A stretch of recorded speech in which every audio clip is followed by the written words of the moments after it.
ದಲಿತ ಸಂಘರ್ಷ ಸಮಿತಿ ವತಿಯಿಂದ ಇನ್ಸ್ಟಿಟ್ಯೂಟ್ ಆಫ್ ಇಂಜಿನಿಯರಿಂಗ್ ಸಭಾಭವನ ಮೂಡ ಕಚೇರಿ ಪಕ್ಕದಲ್ಲಿ ನಡೆದ ಭಾರತೀಯ ದಲಿತ ಸಾಹಿತ್ಯ ಅಕಾಡೆಮಿ ನವದೆಹಲಿ ಇವರ ವತಿಯಿಂದ ಆಯ್ಕೆಯಾಗಿರುವ ಡಾಕ್ಟರ್ ಬಿಆರ್ ಅಂಬೇಡ್ಕರ್ ಫೆಲೋಶಿಪ್ ರಾಷ್ಟ್ರೀಯ ಪ್ರಶಸ್ತಿ ಪುರಸ್ಕೃತರಾದ ದಲಿತ ಸಂಘರ್ಷ ಸಮಿತಿ ಮೈಸೂರು ಜಿಲ್ಲಾಧ್ಯಕ್ಷರಾದ ಶಂಕರ್ ರವರಿಗೆ ಹಾಗೂ ಚಂದ್ರುರವರಿಗೆ ಅಭಿನಂದನಾ ಸಮಾರಂಭ ಕಾರ್ಯಕ್ರಮ. ಇದೇ ಸಂದರ್ಭದಲ್ಲಿ ದಲಿತ ಸಂಘರ್ಷ ಸಮಿತಿ ರಾಜ್ಯಾಧ್ಯಕ್ಷರು ಹಾಗೂ ಆರ್ಪಿಐ ರಾಷ್ಟ್ರೀಯ ಅಧ್ಯಕ್ಷರಾದ ದಾದಾ ಸಾಹೇಬ್ ಡಾಕ್ಟರ್ ಎನ್ ಮೂರ್ತಿರವರು, ಮಾನ್ಯ ಮಾಜಿ ಸಚಿವರಾದ ಕೋಟೆ ಶಿವಣ್ಣನವರು, ನಿವೃತ್ತ ಐಆರ್ಎಸ್ ಭೀಮಾಶಂಕರ್ ಅವರು, ಮೈಸೂರು ಜಿಲ್ಲೆ ದಲಿತ ಸಂಘರ್ಷ ಸಮಿತಿ ಜಿಲ್ಲಾಧ್ಯಕ್ಷರಾದ ಶಂಕರ್ ಅವರು, ಹೈಕೋರ್ಟ್ ವಕೀಲರಾದ ಪ್ರೊಫೆಸರ್ ಹರಿರಾಮ್ ರವರು, ಆದಿಜಾಂಬವ ಅಭಿವೃದ್ಧಿ ನಿಗಮ ನಿರ್ದೇಶಕರಾದ ಕುಮಾರ್ ರಾಮ್ ರವರು, ದಲಿತ ಸಂಘರ್ಷ ಸಮಿತಿ ರಾಜ್ಯ ನಿರ್ದೇಶಕರಾದ ಬೈಲಹೊನ್ನಯ್ಯರವರು, ದಲಿತ ಸಂಘರ್ಷ ಸಮಿತಿ ರಾಜ್ಯ ನಿರ್ದೇಶಕರಾದ ಕೋದಂಡರಾಮುರವರು, ದಲಿತ ಸಂಘರ್ಷ ಸಮಿತಿ ಹಾರ್ಮೋನಿಯಾ ಮಾಸ್ಟರ್ ಚಂದ್ರುರವರು ಮತ್ತು ಮೈಸೂರು ಜಿಲ್ಲೆಯ ಎಲ್ಲ ಪದಾಧಿಕಾರಿಗಳು ಕಾರ್ಯಕ್ರಮದಲ್ಲಿ ಉಪಸ್ಥಿತರಿದ್ದು, ಇದೇ ವೇಳೆ ದಲಿತ ಸಂಘರ್ಷ ಸಮಿತಿ ಮೈಸೂರು ಜಿಲ್ಲಾಧ್ಯಕ್ಷರಾದ ಶಂಕರ್ ರವರಿಗೆ ಹಾಗೂ ಚಂದ್ರುರವರಿಗೆ ಸನ್ಮಾನಿಸಲಾಯಿತು. ನಮಗೂ ನಿಮ್ಗೆಲ್ಲ ಕೂಡ ಅತ್ಯಂತ ಸಂತೋಷದ ಸಂಗತಿ.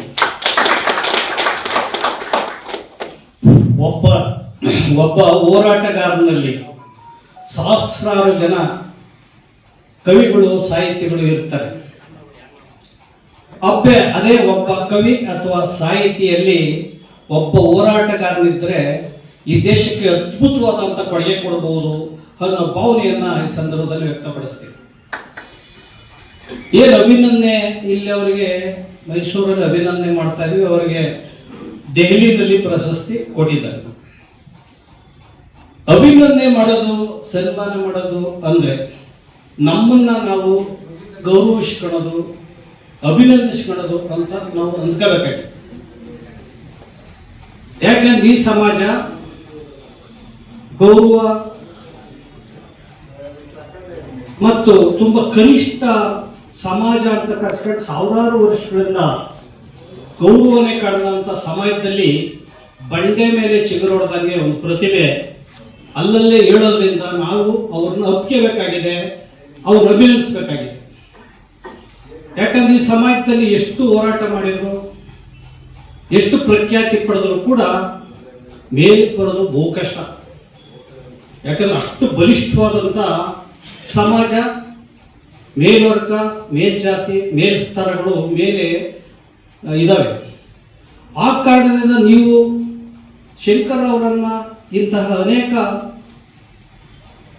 ಮುಖಂಡರನ್ನು ಅಭಿನಂದಿಸೋದ್ರಿಂದ ಅದು ನಿಮ್ಮ ಹೋರಾಟಕ್ಕೆ ನೀವು ಒಂದು ಬಲ ಕೊಟ್ಟಂಗೆ, ಒಂದು ಶಕ್ತಿಯನ್ನು ಕೊಟ್ಟಂಗೆ, ಅದು ನಿಮಗೆ ಅದರ ಉಪಯೋಗ ವಾಪಸ್ ಬರ್ತಿದೆ. ಯಾಕಂದ್ರೆ ನಾವೇನು ಪಡೆದಿದ್ವಿ ಅನ್ನೋದಕ್ಕಿಂತ ಏನು ವಾಪಸ್ ಕೊಡ್ತೀವಿ ಅನ್ನೋದು ಬಹಳ ಮುಖ್ಯ. ನಾವಿಲ್ಲಿ ಬಾಬಾ ಸಾಹೇಬ್ ಅಂಬೇಡ್ಕರ್ ಅವರನ್ನ ನಾವು ಉದಾಹರಣೆ ತಗೊಳ್ಳೋದಾದ್ರೆ, ಅವರು 18 ಗಂಟೆಗಳ ಕಾಲ ಓದೋದು, ಬಹಳ ಪರಿಶ್ರಮ, ತ್ಯಾಗ, ಬಲಿದಾನದಿಂದ ಬಾಬಾ ಸಾಹೇಬರು ತುಂಬಾ ಹಠವಾದಿಯಾಗಿ ಮೇಲೆ ಬಂದಿತ್ತು. ಸಹಸ್ರಾರು ವರ್ಷಗಳು ತುಳಿದ ಸಮಾಜವನ್ನ ಸಂಕೋಲೆಯಿಂದ ಬಿಡುಗಡೆ ಮಾಡಿದಂತ ಬಾಬಾ ಸಾಹೇಬ್ ಅಂಬೇಡ್ಕರ್ ಅವರು ಸ್ತ್ರೀಗೂ ಕೂಡ, ಅವ್ರನ್ನ ಸಂಕೋಲೆಯಲ್ಲಿಟ್ಟಂತ ಸ್ತ್ರೀಗೂ ಕೂಡ ಬಿಡುಗಡೆ ಭಾಗ್ಯವನ್ನು ಕೊಡ್ತಾರೆ. ಜೊತೆಗೆ ಇಡೀ ಭಾರತವನ್ನೇ ಬಿಡುಗಡೆ ಮಾಡ್ತಾರೆ ಅವ್ರು ಕೊಟ್ಟಂತ ಸಂವಿಧಾನದಿಂದ. ಆದ್ರೆ ಬಾಬಾ ಸಾಹೇಬ್ ಅಂಬೇಡ್ಕರ್ ಅವರಿಗೆ ಇಲ್ಲಿನ ಭಾರತದ ಪ್ರಜೆಗಳು, ಸರ್ಕಾರಗಳು, ಸಮಾಜ ಏನು ಕೊಡ್ತು ಅನ್ನೋದು ಕೂಡ ನಾವು ಇವತ್ತು ಈ ಸಂದರ್ಭದಲ್ಲಿ, ಈ ಪ್ರಶಸ್ತಿ ಪುರಸ್ಕಾರ ಸಂದರ್ಭದಲ್ಲಿ ತುಲನೆ ಮಾಡಬೇಕಾಗ್ತದೆ. ಬಾಬಾ ಸಾಹೇಬ್ ಅಂಬೇಡ್ಕರ್ ವಿದೇಶದಿಂದ ಓದ್ಕೆ ಬಂದಾಗ ಅವರಲ್ಲಿ ಅತ್ಯಂತ ಉನ್ನತ ಪದವಿಯನ್ನ ಪಡೆದವರಿಗೆ, ಬ್ಯಾರಿಸ್ಟರ್ ಇತರ ಪದವಿಯನ್ನು ಪಡೆದವರಿಗೆ ಸ್ವಾಗತ ಮಾಡುತ್ತಾರೆ. ಕೇಂದ್ರ ಸರ್ಕಾರ ಅವ್ರನ್ನ ಕರ್ಕೊಂಡು ಸ್ವಾಗತ ಮಾಡ್ತಾ ಬರುವಂತ ಪದ್ಧತಿ ಇತ್ತು. ಆದರೆ ರೈಲ್ವೆ ಸ್ಟೇಷನ್ ನಿಂದ ಒಬ್ಬರೇ ಏಕಾಂಗಿಯಾಗಿ ಬಾಬಾ ಸಾಹೇಬರು ಬಾಳುತ್ತಾರೆ ಮನೆಗೆ. ಆದರೆ ಕಣ್ಣು ಅರಳಿಸಿ ಅವ್ರ ರಮಾಬಾಯಿ ತಾಯಿ ಕಾಯ್ತಾ ಇರ್ತಾರೆ. ಇದು ನೆನೆಸ್ಕೋಬೇಕಾಗಿದೆ. ಭಾರತದಲ್ಲಿ ಯಾವ ಯೂನಿವರ್ಸಿಟಿ ಕೂಡ ಬಾಬಾ ಸಾಹೇಬರಿಗೆ ಡಾಕ್ಟರೇಟ್ ಕೊಡೋದಕ್ಕೆ ಮುಂದೆ ಬರಲಿಲ್ಲ. ಭಾರತ ರತ್ನ ಪ್ರಶಸ್ತಿ ಇದ್ದಂಥ ಸಂದರ್ಭದಲ್ಲಿ ಬಾಬಾ ಸಾಹೇಬರಿಗೆ ನಾವು ಹೋರಾಟ ಮಾಡಿ ತರಬೇಕಾಯಿತು. ಭಾರತ ಪ್ರಶಸ್ತಿಯನ್ನ ಇಂದಿರಾ ಗಾಂಧಿ ಅವರಿಗೆ ಕೊಡ್ತಾರೆ, ವಾಜಪೇಯಿ ಅವರಿಗೆ ಕೊಡ್ತಾರೆ. ಆದರೆ ಬಾಬಾ ಸಾಹೇಬ್ ಅಂಬೇಡ್ಕರ್ ಅವರಿಗೆ ಭಾರತ ರತ್ನ ಕೊಡಲ್ಲ. ವಿ ಪಿ ಸಿಂಗ್ ಅವರು 90ರ ದಶಕದಲ್ಲಿ ಬಂದು ನಾವೆಲ್ಲ ಹೋರಾಟ ಮಾಡಿದ ಮೇಲೆ ಬಾಬಾ ಸಾಹೇಬ್ ಭಾರತ ರತ್ನ ಮರಣೋತ್ತರ ಪ್ರಶಸ್ತಿ ಸಿಗ್ತದೆ. ಕನಿಷ್ಠ ಸಂಸತ್ ಭವನದಲ್ಲಿ ಬಾಬಾ ಸಾಹೇಬ್ ಅಂಬೇಡ್ಕರ್ ಅವರ ಭಾವಚಿತ್ರ ಹಾಕಿರಲಿಲ್ಲ. ಹೋರಾಟಗಳು, ಸಂಘಟನೆಗಳು, ಶಂಕರ್ ಅಂತವರು ಅನೇಕ ಜನರು ನಮ್ಮ ಜೊತೆಗೆ ಹೋರಾಟ ಮಾಡಿದ್ರಿಂದ ಇವತ್ತು ಏನಾದರೂ ದೇಶದಲ್ಲಿ ಹೆಚ್ಚು ಪ್ರತಿಭೆಗಳು ಇದಾವೆ ಅಂದ್ರೆ ಅದು ಬಾಬಾ ಸಾಹೇಬ್ ಅಂಬೇಡ್ಕರ್ ಅವರ ಪ್ರತಿಭೆಗಳು ಮಾತ್ರ. ಪ್ರತಿ ದಿನನೂ ಕೂಡ ಜಯಂತಿಯನ್ನ ಮಾಡ್ತಾರೆ ಇಡೀ ಭಾರತಾದ್ಯಂತ ಅಥವಾ ವಿದೇಶಗಳಲ್ಲಿ, ಅಂದ್ರೆ ಅದು ಬಾಬಾ ಸಾಹೇಬ್ ಅಂಬೇಡ್ಕರ್ ಜಯಂತಿ ಮಾತ್ರ. ಏನಾದ್ರೂ ಒಬ್ಬ ವ್ಯಕ್ತಿಯ ಬಗ್ಗೆ ಅವರ ಜೀವನ ಮತ್ತು ಅವರ ಬಂದ ದಾರಿಗಳನ್ನ, ಬದುಕನ್ನ ಸಂಶೋಧನೆ 100ಕ್ಕೂ ಹೆಚ್ಚು ವಿಶ್ವವಿದ್ಯಾನಿಲಯದಲ್ಲಿ ಸಂಶೋಧನೆ ಮಾಡ್ತಾರೆ ಅಂದ್ರೆ ಬಾಬಾ ಸಾಹೇಬ್ ಅಂಬೇಡ್ಕರ್ ಅವರ ಜೀವನ ಚರಿತ್ರೆಯನ್ನು ಮಾತ್ರ.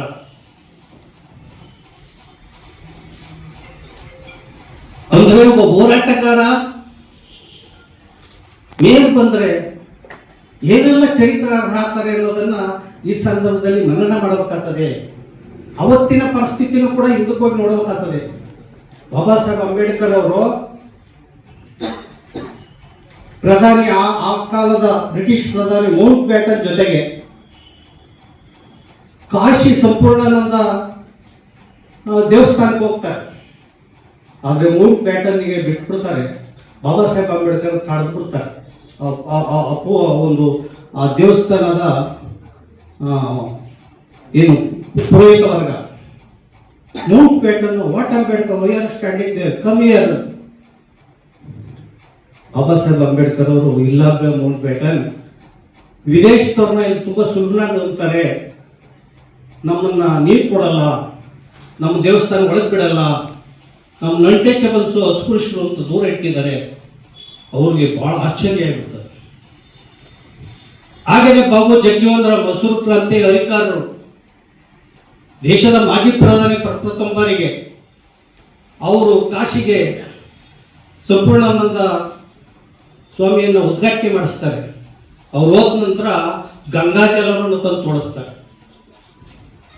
ಬಿಹಾರದ ಮಾಂಜಿ ಜಿತನ್ ಕುಮಾರ್ ಮಾಂಜಿ ಲೋಹಿಯಾ ಪ್ರತಿಮೆಯನ್ನು ಉದ್ಘಾಟನೆ ಮಾಡಿದ್ರು ಅಂತೇಳಿ ಆ ಪ್ರತಿಮೆಯನ್ನ ಗಂಗಾಜಲದಿಂದ ತೋರಿಸ್ತಾರೆ.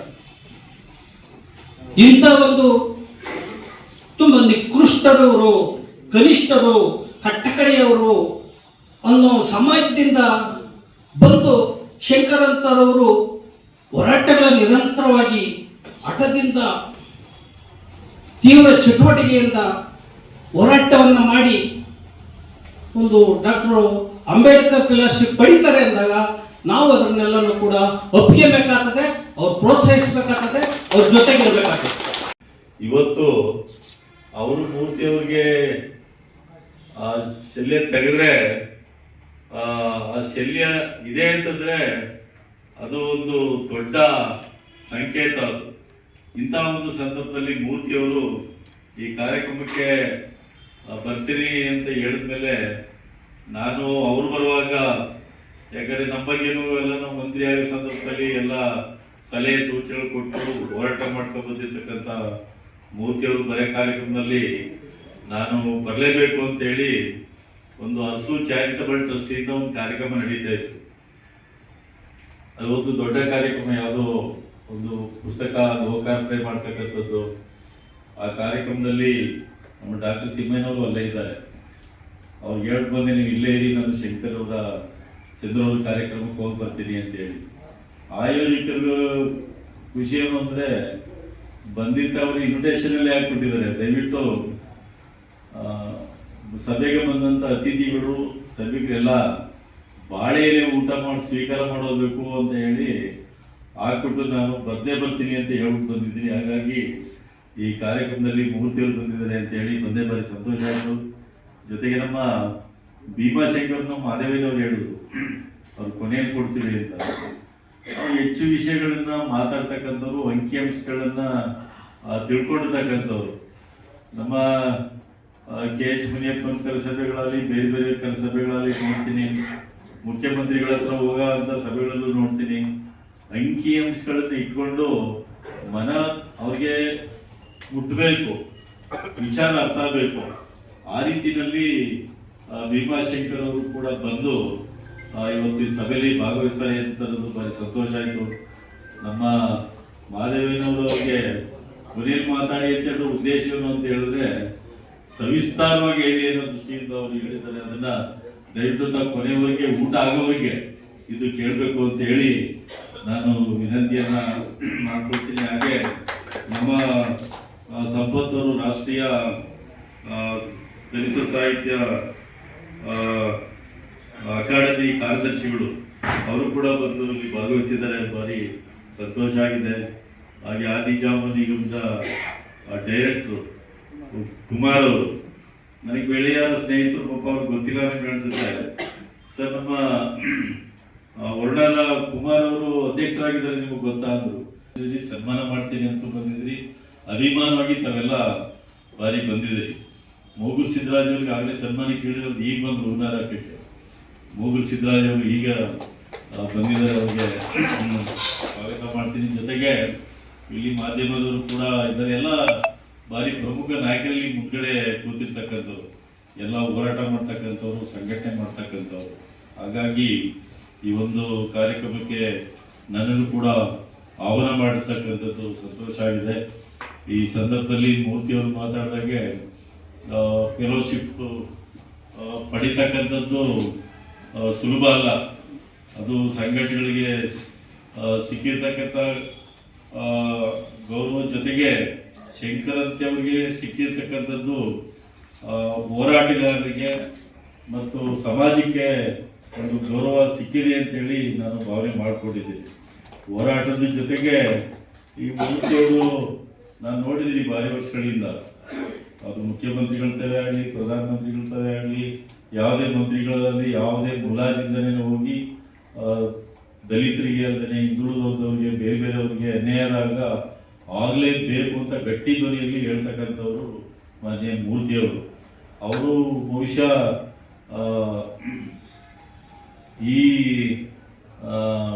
ಅವರು ಈ ದಾದಾ ಸಾಹೇಬ್ ಫಾಲ್ಕೆ ಪ್ರಶಸ್ತಿಯನ್ನು ಕೂಡ ಪಡ್ಕೊಂಡಿದ್ದಾರೆ. ಅವ್ರು ನೋಡಿದ್ರೆ ಭಾರಿ ಖುಷಿ ಆಗ್ತದೆ, ಹೋರಾಟಗಾರರಲ್ಲಿ ಇದ್ದವರು ಇರ್ಬೇಕಲ್ಲ ಅಂತೇಳಿ.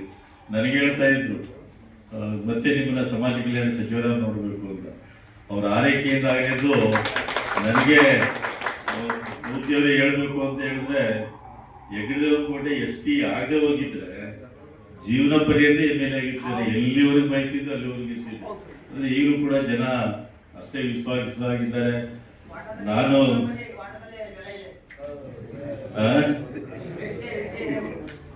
ಹಾಗಾಗಿ ಅದೃಷ್ಟಾಯಿ ಆತ್ಮನೆ ಸ್ವತ್ತಲಿಗೆ ನಾವು ಕನ್ಸ್ಕೊಂಡಿದ್ದು ಶಂಕರ್ ಅವರಿಗೆ ಫೆಲೋಶಿಪ್ ಅನ್ನು ಗುರುಸಿ ಕೊಟ್ಟಿದ್ದಾರೆ.